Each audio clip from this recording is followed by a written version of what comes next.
Hi friends, மகாநதியில் அடுத்த promo release பண்ணிட்டாங்க. யமுனா இப்படி பேசலன்னா தானே நம்ம ஆச்சரியப்படணும்.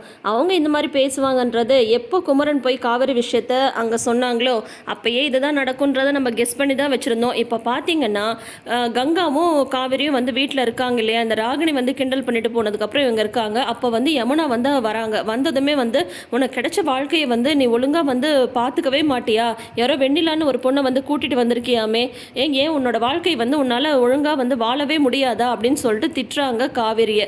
காவேரி பதிலே பேசாமல் நீங்கள் 2 பேர் இருங்க, நான் போய் டீ எடுத்துகிட்டு வரேன் அப்படின்னு சொல்லிட்டு போகிறாங்க. அவங்க உள்ளே போனதுமே கங்காட்ட யமுனா சொல்லிட்டு இருக்காங்க, அக்கா காவேரி அக்காவை வீட்டை விட்டு அனுப்பிடுவாங்களா, அப்படி காவேரியை மட்டும் வீட்டை விட்டு அனுப்பிட்டா உடனே நிவின் காவேரியை திருட்டு இங்கே வந்துடுவார் அப்படின்னு சொல்லிட்டு கொஞ்சம் கூட கூச்சமே படாமல் யமுனா சொல்கிறாங்க. உடனே பார்த்தீங்கன்னா கங்காவுக்கு செம கோவம் வந்துடுது. நீ எல்லாம் ஒரு மனுஷியா நீ அப்படின்னு சொல்லிட்டு யமுனாவை வெளியிலேயே கூட்டிகிட்டு வந்துடுறாங்க கங்கா. அவங்களுக்கு அவ்வளோ கோபம் வந்துடுது.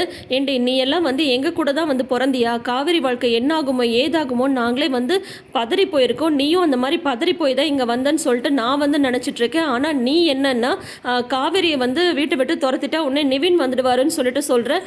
தயவு செஞ்சு இனிமேல் நீ இந்த பக்கமே வந்துடாத, நீ இவ்வளோ கீழ்த்தரமாக யோசிப்பேன்னு நான் கொஞ்சம் கூட நினைக்கவே இல்லை, உன்னால் எப்படி இந்த மாதிரிலாம் யோசிக்க முடிஞ்சது அப்படின்னு சொல்லிட்டு கங்கா திட்டுறாங்க. இதுதாங்க கங்காவோட கேரக்டர். இப்போ தான் கங்காவை பார்க்கவே நல்லா இருக்குது. யமுனாவுக்காக காவேரிட்ட சண்டை போட்டாங்க கங்கா. ஆனால் அதே சமயம் இப்போ காவேரிக்கு ஒரு பிரச்சனைன்னதும் அவங்க தங்கச்சிக்காக நிற்கிறாங்க. ஆனால் இந்த யமுனா சுயநலத்தோட மொத்த உருவன்றது நம்ம எல்லாருக்குமே தெரியும் இல்லையா. குமரன் போய் இந்த விஷயத்த சொல்லும் போதே நம்ம ஆல்ரெடி கெஸ் பண்ணிட்டு தான் இருந்தோம். சரி, இந்த யமுனா உடனே இந்த நிவின் கேரக்டர் கொண்டு இங்கே உள்ளே நுழைப்பாங்க அப்படின்னு சொல்லிட்டு அதையே தான் இப்போ யமுனா செஞ்சுருக்காங்க. காவேரியை பார்க்க வீட்டுக்கு உடனே உன்னால் ஒழுங்காகவே இருக்க முடியாதா அப்படின்னு தான் சொல்கிறாங்க. இவங்களுக்காக எவ்வளவோ அவமானம் அசிங்கம் திட்டு எல்லாத்தையுமே காவேரி வாங்கியிருக்காங்க. விஜய்க்காக பண்ண விஷயந்தான் இப்போ காவேரி பண்ணிருக்குது. ஆனால் விஜய் அவரோட முடிவில் கரெக்டாக தெளிவாக இருக்காரு. அதை ராகினி ட்ரிகர் பண்ணதுனால தான் காவேரி வருத்தப்பட்டு இருக்காங்க. ஆனால் ராகினியே தேவலாம் போல இருக்குங்க. இந்த யமுனாவை கம்பேர் பண்ணும்போது ராகினியே தேவலாம் அந்த மாதிரி தான் இப்போ தோணுது. அவ்வளோ ஒரு செல்ஃபிஷாக இருக்காங்க யமுனா. ஏன் தான் அவங்களோட கேரக்டரை இப்படி பண்ணியிருக்காங்கன்னு தெரியல. 4 சிஸ்டர்ஸ் என்ன ஒரு கஷ்டம் நஷ்டம் வந்தாலும் அக்கா கொண்டுனா தங்கச்சியும், தங்கச்சி கொண்டுனா அக்காவும் நிற்கிற மாதிரி தானே இருக்கணும். ஆனால் கங்கா காவேரிலாம் அப்படி தான் இருக்காங்க. யமுனா தான் இவ்வளோ மோசமாக இருக்காங்க. நிவின் மேலே இவங்க பொசசிவாக இருக்காங்கன்னு சொல்லிட்டு இவங்களே நினச்சிட்டு இருக்காங்களா இல்லை என்னன்னே தெரியல.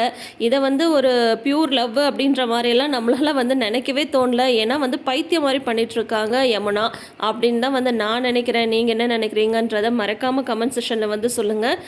நிவின் காவேரிக்காக வருத்தப்படுவார். ஆனால் நிவின்க்கு அவரோட லிமிட்ஸ் என்னன்னு சொல்லிட்டு தெரியும். ஆனால் யமுனாக்கு தான் அவங்களோட லிமிட்ஸ் என்னன்னு சொல்லிட்டு கொஞ்சம் கூட தெரியவே இல்லை. ஸோ ஃபுல் எபிசோடை பார்க்கலாம். ஆக மொத்தம் கங்காட்ட இருந்து யமுனாக்கு ஸ்லிப்பர் ஷாட்ஸ் சூப்பராகவே கிடச்சிருக்கு. அது வரைக்கும் நம்மளுக்கு ஹாப்பி தான். தொடர்ந்து அப்டேட்ஸ்க்கு சேனலை சப்ஸ்கிரைப் பண்ணிக்கோங்க. தேங்க்யூ.